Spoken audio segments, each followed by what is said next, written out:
नमस्कार, मी लतिका। आज मी तुम्हाला मूग डाळीच्या पिठापासून भजी बनवून दाखवणार आहे। तर त्यासाठी बघा 1 वाटी मुगाची डाळ घेतलेली आहे। मिक्सरचं भांडं घेतलेलं आहे, त्याच्यामध्ये बघा ही मूग डाळ टाकून घेऊया।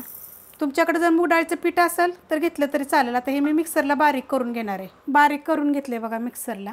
तर अशा पद्धतीत बघा बारीक झालेले 4 कांदे बघा मी असे मोठे मोठे तुकडे करून घेतलेले आहेत। आणि हे भांडं घेतले बघा मी ह्याच्यात बारीक करणार आहे। आणि ह्या बघा 6 ते 7 मिरच्या तुम्ही तिखटाप्रमाणे घ्या। ह्या 2-3 मिरच्या बिन तिखटाच्या आहेत। बघा ह्या 3 लसणाच्या पाकळ्या आहेत आणि देशी कोथिंबीर आहे बघा मी देठासकट घेतलेली आहे। आता मी तुम्हाला ह्याच्यात बारीक करून देते। मला जर 4-5 कमेंट आले तर ह्याच्यात बारीक नाही होत, पण ह्या भांड्यामध्ये बारीक लय होते। तुम्हाला दाखवते बघू। त्यासाठी मी मोठे मोठे बघा कांदे पण त्यात टाकलेले आहेत। आता बघा आपण ह्याला फिरवून घेऊया। बारीक झालेले आहे बघा। बघा किती बारीक होते, असं होते बघा। आणि मी ते कोथिंबीर बी ना थोडी मोठी मोठीच होती माझी, आणि बघा कांदे पण मोठे होते, तर असं बारीक होते। तर आता आपण बनवाय घेऊया। वाडगं घेतलेलं आहे, त्याच्यामध्ये आपण हे कांदा ते बारीक केलेलं। तुम्हाला जर उभा पाहिजे असेल ना भजायला तर उभा घेतला तरी चालेल। काढून घेतले बघा सगळं। आता ह्याच्यामध्ये आपण थोडीशी हळद टाकूया आणि हे जे पीठ आपण जे मिक्सरला बारीक केलं होतं ते टाकून द्यायचं। तुम्हाला जर ती चॉपर घ्यायचं असेल ना तर त्याची लिंक मी ह्याच्या खाली देते, रेसिपी खाली।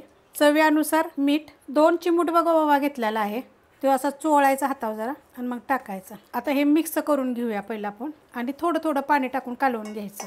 कारण कांदा जर एकदम बारीक केलेला असला की नाही मग लय पाणी लागत नाही बघा, मस्त भजी होतात। मला भरपूर अशा कमेंट आलेल्या की मुगाच्या डाळीच्या तुम्ही पिठाच्या दाखवा म्हणून। बघा अशा पद्धतीत मी कालवून ठेवलेल्या। तर तुम्हाला जर ह्यात जर पाहिजे असेल तर खायचा सोडा थोडासा टाकायचा, नाही टाकला तरी पण चालतंय। तेल गरम होस्तोवर बघा हे थोडंसं असं लूज होतं, मग त्याला चांगलं असं फेटून घ्यायचं। तेल गरम झालेलं आहे, आता बनवायला घ्यायचे बघा। त्यात काय पाणी वगैरे टाकायचं नाहीये, घट्ट मळलं नाही, थोडंसं असं साधारण घट्ट मळलेलं आहे बघा। त्यात थोड्याशा वेळानं बघा ते आपाप थोडं पातळ होतं। छोटे छोटे टाकायचे मीडियम गॅसवर। कढई छोटी आहे, मी आता थोडेसे टाकून घेतलेले आहेत बघा। एकदम मस्त होतात आणि चवदार होतात एकदम बघा।